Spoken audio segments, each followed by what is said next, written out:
Everyone, welcome back to my channel. My name is Michelle and I talk books, and today we are talking homeschooling kindergartners in science. I found some amazing books I cannot wait to talk about.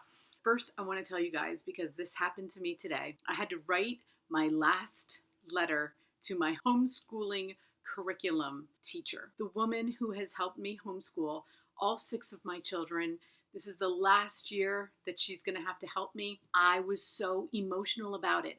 As I was writing to her, her name is Lisa. She has 12 children. Let that sink in for a minute. 11 girls. 1 boy, he's number 10. 11 girls. I have 2 girls. Like, oh my God.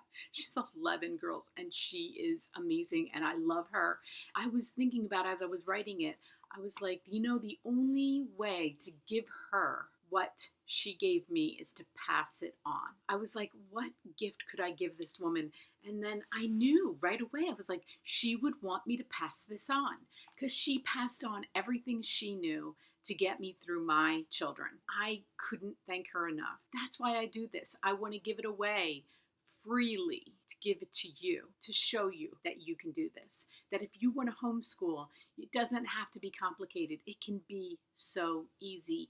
Using books, no fancy textbooks, no tests, nothing like that. We are using books and we are having fun. I had so much fun homeschooling my children. I can't even tell you, there is not one day that I am not grateful that I did that. I spent a lot of time with my children, and now that most of them are adults, the last one is 17, I look back and think, oh my God, I was so blessed to be able to spend as much time as I did and be their mom and be their teacher and learn with them. That's why I do this. 3 terms, 2 books a term. You only need to buy 6 books for this year for science. We are going to introduce 2 topics each term. We're just introducing science to them to show them how fun it can be. That's the goal. Let's begin. First term, we are starting with plants, and I thought it was perfect. It's the beginning of summer. You probably have a garden. Your kids are probably already helping you in the garden. But if you don't, go get a plant. It's so easy. No matter where you are in the country, go get a plant so your child can start having his or her own plant to take care of. The book I found is called From Seed to Plant by Gail Gibbons. It's $6.99 on Amazon and it's 32 pages. It's simple to get through and introduces them to the parts of the plant and how to take care of plants. And I love it. I saw that book, I'm like, yes, if I was having to teach a kindergartner about plants, this is the book that I would get. Second topic is animals. Why? Because kindergartners love animals, and if you have animals, they already know how to take care of an animal. But this book is called The Fascinating Animal Book for Kids. It is 210 pages. It is $12.59. I know it's expensive, but they will keep this book. It is such an amazing book. Every one of my grandchildren are getting this book. They love reading about different animals, and the pictures are so perfect. I thought, yes, this is the way to begin teaching them about animals. I was really happy I found it. Second term, we're starting off learning about the human body. This book is called Little Explorers, My Amazing Body. It's only 18 pages and it's $9.99, and I know that sounds expensive for 18 pages. Just an introduction. They will read it over and over again. Basic things about their bodies, because they always have questions about the bodies. And then you can point to the book.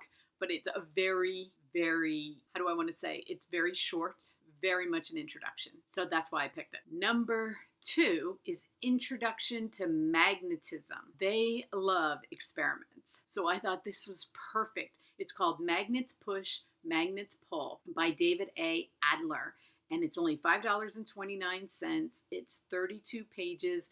It's just the basics. Because you probably have magnets around. You probably have magnets on your fridge. It explains to them how that works. Very basic, looks incredibly fun. Another book I'm buying all my grandchildren. They get to get books as I find these books. I love that. I start lists. I have lists. I'm about to have my 10th grandchild. I have to make lists or I don't know what I bought them. Third term, we're going to start off with seasons and weather. We're coming into spring in this term, so I thought it was perfect. Let's learn what the different seasons are, what the weather is. This book called Weather and the Seasons, 32 pages, $8.89. Again, basic, basic, basic, basic. And it's another book that they're going to be able to read, learn. 32 pages, they can get through it in no time in this term. We end it with the Earth. In this term is Earth Day. So I thought, oh, this is perfect. Let's end the year talking about the planet Earth. It's called The Amazing Planet Earth, Level 1, and it's a step into reading book. $4.49, 32 pages. They're going to be able to read it themselves, especially by this time. They are reading Level 1. The pictures are amazing, and then they can read it over and over again without you. So how awesome is that? I think it's awesome. This subject can be that simple. I don't know. I never liked science that much, and I had a hard time teaching science to my children. I really did, especially in the upper grades, but I had to go with kind of like what they wanted to study, but I really feel like I could have laid down the different topics better in the beginning to get them more interested. My problem is that I'm a history buff. I love history. I could spend all day learning history. You're like, oh, I didn't do any science. I haven't done any science. What am I going to do? And then I just kind of throw it in. Looking back, I'm thinking, well, if I would have started off like this, I could have at least laid it out a little bit better and seen where their interests lie. Because they're going to find one of these topics and they're going to think, oh, I want to learn about this. I want to learn about this. I want to be a doctor. I want to learn about the human body. That's what I want to learn. Or I want to work with plants. Or I want to learn more about the planet Earth. There's so much more to science than what I introduced my children to at that time. That's why I want to tell you that this is where we start. And if you start off like this, you will reap the rewards when they're in high school. I can share with you who are just starting off what I regret, what I did good, what I don't regret, what I'm like, oh, that worked out absolutely perfect. I can tell you. I can also tell you how I would do it differently today. Any of my daughters and daughter-in-laws who are thinking about homeschooling because of this year, then I can share it with them too. This is how I can share it. I'm going to be coming out with an ebook. As soon as I'm done with the series, every grade, I'm going to put together an ebook. I've been learning how. It takes a lot for me to learn this technology. If I can do it for free, I can give it away. I want to be able to give it away. I'm working on it, or at least like a minimal. I don't know. I'm putting it together now. We'll see what happens. I wish I would have had something like that, because then you don't have to watch these videos. The videos are awesome because you can hear me talk. When you're in the middle of your school year and you're like, wait, what was that? I didn't take notes. I want it laid out for you in an ebook. That's the way we do things now. But I want you to be able to have something that you can open up right then, have it as a resource. Plus, I'm going to be doing a summer reading guide for in between each year, which my children will tell you. I made them read every summer. Some summers were better than others. I tried. Let's just put it that way. I tried, I begged, I pleaded. Some of them listened to me. Some of them didn't listen to me as much. I am going to be putting together a summer reading program for each age group in between each grade. It's going to be specific. If anything, your children are going to come out of homeschooling having read a lot of books. That is the goal. Homeschooling through books. If you have any questions, please let me know. I'm not going to do a math one because I told you you need to be doing Khan Academy for math.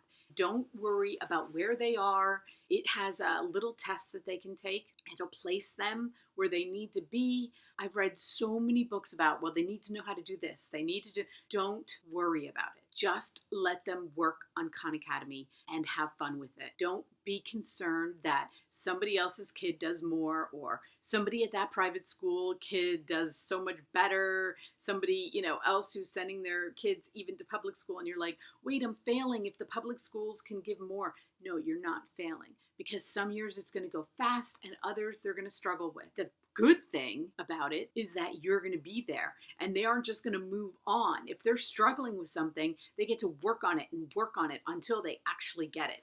And, I was good in math. I just was. That was like one of my, I told you I love history, but I loved math too. I wish I had years where I was like, I want to keep going. I want to keep going. But then I would hit something and be like, everybody else got an A on that test and I didn't. What did I not get? Well, they will get it all. They will not go past it. That's why Khan Academy is perfect. and it's free. And you're spending a lot of money on these books, but think about the fact that you're not spending money on a math program. That's how I look at it. It is free, free, free, free. All the money, and let me tell you, math programs are expensive. When I tell you you're not spending money, I mean hundreds of dollars for a good math program.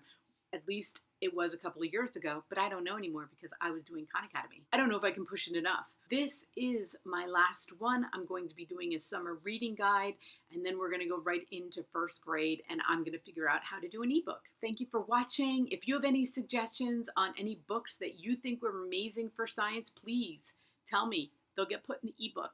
I'll put them in. These are my suggestions. These are what I believe will get you through the year. I am very open to hearing what you think. Thank you everybody for watching. Please hit like because I like it and then it makes my day. Please subscribe. I'm putting out videos all the time because I'm home still. That's okay. I'm working from home. Don't feel bad for me. I am working from home, but I am home, so I'm able to do these videos more, and I feel incredibly blessed to be able to do that. So have a great day, everyone, until my next video.